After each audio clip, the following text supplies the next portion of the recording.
You standing in the pro shop staring at two boxes of Srixon golf balls. On your left is the Srixon Q-Star Tour. Over on your right sits the Z-Star. Both feature a urethane cover and they both promise incredible greenside control. But here is the brutal truth about this specific Srixon Q-Star Tour vs Z-Star battle. If you pick the wrong one, you're actively leaving control on the table, or worse, paying a massive premium for performance that your current swing mechanics simply cannot use. Welcome to another Golf Gear Showdown explainer. We distill the specs, cut through the marketing hype, and put gear head-to-head so you can make smarter buying decisions for your game. I'm Mike, your resident data guy, alongside Jake. Let's dive right into this classic matchup to settle the Srixon debate once and for all. On paper, these kind of look like identical twins. You've got a three-piece construction on both, wrapped in a super soft urethane cover. Srixon engineered both of these models to deliver high-end spin around the greens without sacrificing your distance off the tee. That's what the box says, sure. But based on design intent, Mike, they are absolutely not made for the same golfer. Srixon built the Z-Star from the ground up as their flagship model for tour players. The Q-Star Tour, however, is designed to take that exact same technology and bring it down to a compression level that the rest of us everyday weekend warriors can actually handle. This brings us to a really relatable scenario.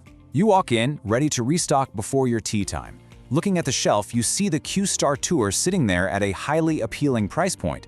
Then you glance over at that shiny Z-Star box. Suddenly you start sweating over that $15 price difference. Right, because you know the pros play the Z-Star. So you stand there wondering if you should save a few bucks on the Q-Star Tour or pay up for that tour-validated performance. It gets incredibly confusing for the average consumer. We're going to clear that up today. Here is our criteria for the day. 1. Distance and forgiveness. 2. Accuracy and control. 3. Feel and confidence. 4. Price versus value. 5. Golfer fit. And 6. The final showdown verdict. We're also going to reveal the single biggest buying mistake amateurs make when buying golf balls in round 5. Trust me, you do not want to miss that one. Let's ring the bell. Round 1. The distance and forgiveness battle. Let's see who strikes first. Let's talk specs and dig into the data. That firmer Z-Star core is optimized specifically for higher swing speeds. Compression is basically how much the ball deforms when the club face smashes into it. The Z-Star resists deformation unless it gets hit with serious force. If you swing the driver over 105 miles per hour, this ball rewards that speed with a beautifully penetrating flight. Hold on a second, Mike. Most of the guys watching this explainer aren't swinging anywhere near 105. For players in the 85 to 100 mile per hour range, which is the vast majority of amateur golfers, the lower compression Q-Star Tour provides far more usable distance. That is completely accurate.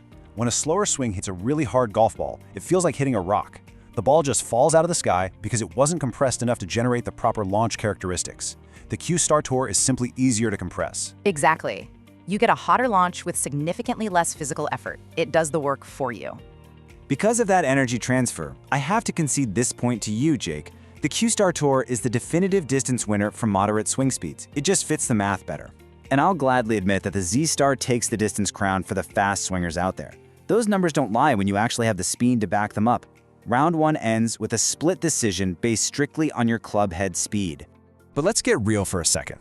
Hitting it far on a perfect, dead center strike is great, but what happens when you miss the center of the face?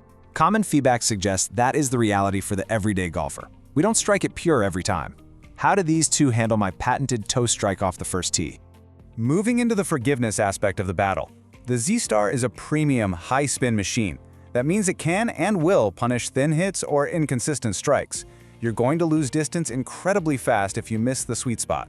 From an engineering standpoint, the Q-Star Tour has a massive advantage here.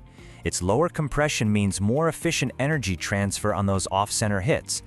You also see noticeably less side curvature on a miss-hit compared to a high-spin tour ball. Because it helps mask those minor swing flaws, the Q-Star Tour is the clear winner for ease of use and forgiveness. Moving right along to round 2, accuracy and control. The Q-Star Tour took the forgiveness round, but this is exactly where the premium flagship option fights back hard. Lab tests prove the Z-Star possesses a superior tour-level spin profile. When you hit a wedge, the Z-Star's cover physically shears into the wedge grooves, generating massive RPMs. It grabs the turf and checks up significantly faster on short pitches. I can't argue with the physical data there. Look, the Q-Star Tour spins very well for its price bracket, but side by side, it simply cannot match that aggressive bite. If you want that predictable, one-hop-and-stop action around the greens, the Z-Star undeniably wins the accuracy and control round. It does exactly what better players demand. Next up is round 3, feel and confidence. Feel is totally subjective, yet it remains incredibly important for scoring. How a ball sounds popping off your putter face directly changes how confidently you swing. Most golfers report that 15 handicappers generally prefer the buttery, ultra-soft feel of the Q-Star Tour. Honestly, it feels like hitting a marshmallow in the best way possible. Conversely, better players often need firmer, more distinct feedback. The Z-Star delivers a dense, solid soft tour click. It's more like cracking a pool ball. They want to feel the exact quality of the strike immediately through the shaft. Because this comes down entirely to personal preference between soft and solid, we have to call this round a conditional tie. You really have to roll both of these on a practice screen to know which sound inspires confidence for you. Let's shift to round 4, price versus value. Ask yourself this honest question before your next round. Is paying top dollar for maximum tour spin a smart shopper move, or are you just burning cash on the golf course? There's nothing worse than stepping up to a water hole, pulling a $5 ball out of your pocket, and instantly donating it to the local fish. We see guys shelling out premium prices every weekend only to slice those expensive balls straight into the woods. Let's break down the real value here. The Z-Star commands a flagship price. Let's be crystal clear. It's only worth that money if your short game actively utilizes the extra greenside spin it provides. From a pure ROI standpoint, the Q-Star Tour makes far more mathematical sense for about 80% of amateur players. Exactly. The Q-Star Tour offers genuine urethane performance at a notably lower price per dozen. Most golfers get absolutely everything they need out of this ball. For delivering those coveted tour features without the hefty tour tax, the Q-Star Tour easily takes the crown for best value. Now we arrive at round 5, golfer fit and buying mistakes. Let's find your specific fit in this explainer. We promise to assign a definitive winner for every type of player.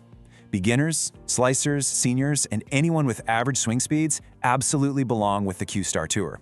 It forgives your mistakes and maximizes your current distance potential. If you're a low handicapper, a naturally fast swinger, or a true control seeker, the Z-Star is your weapon of choice. Your swing mechanics actually demand the firm compression and high spin characteristics that the Z-Star provides. Time for some insider advice. The single biggest buying mistake you can make is purchasing the Z-Star simply because tour pros play it. Tour validation does not equal a proper fit for your game.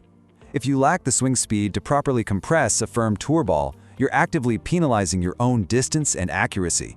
Playing a tour ball when you shouldn't is actually costing you strokes, not just money. Buy the ball that fits your speed, not your ego. Rapid-fire pros and cons, starting with the Q-Star Tour. Pros, it keeps your wallet fat, delivers a super soft feel, and massively forgives your slice. The cons? You get slightly less wedge bite compared to a true premium ball. Better players might also find it moves a little too much in heavy wind. Moving to the Z-Star.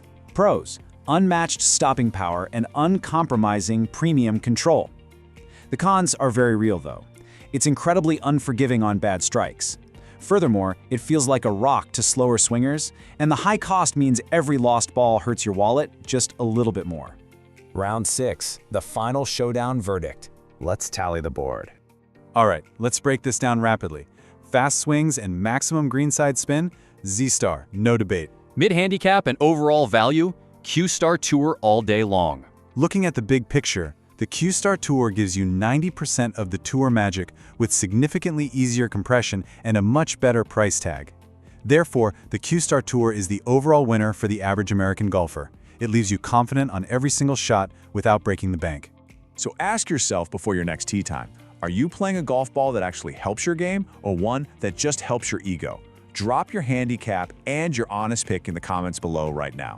Next week, we're putting the legendary Pro V1 up against the Z-Star in a heavyweight clash explainer. Hit that subscribe button so you don't miss it. Thanks for checking out this Golf Gear Showdown. We are here to keep your bag dialed and your wallet